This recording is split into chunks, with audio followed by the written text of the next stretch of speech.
Alas 3 na, at dahil walang pumapasok na booking sa area kung saan ako naghihintay, magpapahinga muna ako at magmemeryenda. At dahil may baon ako, hindi ko na kailangang bumili pa. Ito lang sapat na. Dito sa ilalim ng punong mangga, ito yung best spot na masarap kumain. Sa mga ganitong area ako madalas tumambay. Yung tipong ikaw lang mag-isa at may malamig na simoy ng hangin.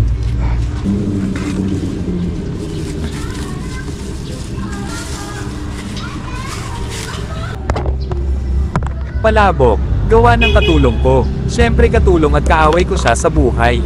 Masipag naman kaso may attitude lang.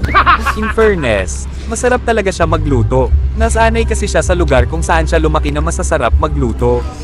Yung tipong kahit araw-araw kang pagbaunan hindi ka magsasawa. Hindi mo pwedeng tanggihan dahil mabilis magtampo at baka hindi ka na pagbaunan ulit.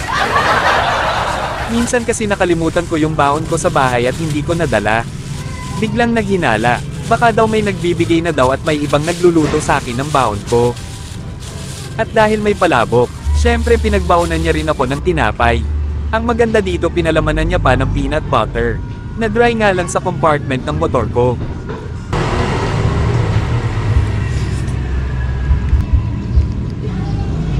Ito yung senaryo ng pagkain ko araw-araw.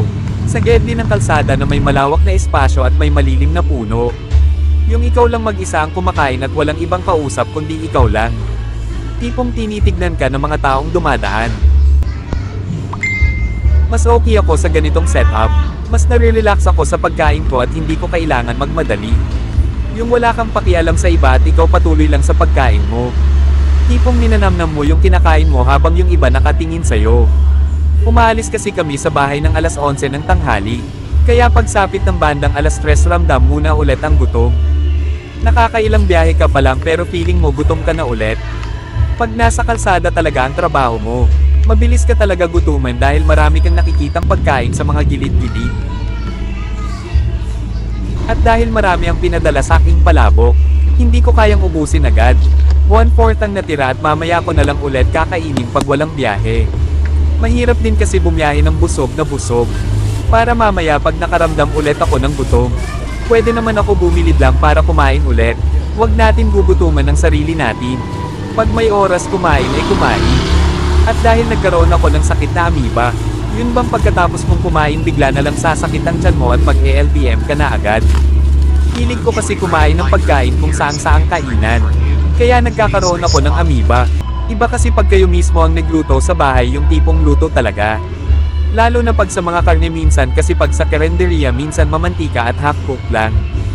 Dito pinasukan agad ako ng biyahe. Kaso pag-check ko sa mapang layo ng pick-up, kaya hindi ko in-accept. Imagine, sabi nila dapat 8 glasses o higit pa ng tubig ang iinumin mo sa maghapon. Pero ako higit pa yata sa 8 glasses ang naiinom ko. Pawisin at madalas kasi ako nauuhaw sa maghapon kaya nagbabaon ako ng maraming tubig. Sa tindi kasi ng init sa maghapon, tubig talaga ang pangontra para iwas heat stroke. Para sure, 2 malaking lagayan ng tubig ang dinadala ko. Ayoko kasi kumuha o mag-inom ng tubig kung saan-saan kainan. Dati kasi ganun ginagawa ko pag nauubusan na ako ng inumin. Kung saan may nagtitinda ng Mami Pares doon ako nang hihinge ng tubig. Kaso umatake yung amoeba ko. Hindi kasi natin alam kung saan ang gagaling yung tubig nila. Ang amoeba ay uri ng mikrobyo. Mahina ang bituka ko pagdating sa mikrobyo. Ang sintomas ng amoeba ay masamang pakiramdam pagkatapos kumain, pagkahilo, heartburn, paglaki ng tiyan at iba pang sintomas sa tiyan. Kaya nadala at natakot na ako mula nang magkaroon ako ng amoeba. Ako kasi yung tipong pag may nadiskubre na bagong kainan ay kakain agad. Alam mo naman ang Pinoy food lover. Dito na-realize ko na lahat ng pinapasok mo sa katawan mo pwede magkaroon ng epekto sa'yo.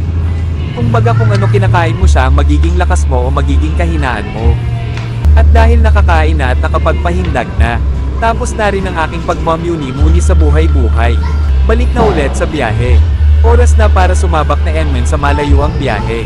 Libutin na naman natin ang buong Metro Manila. Ride safe at ingat tayo palagi.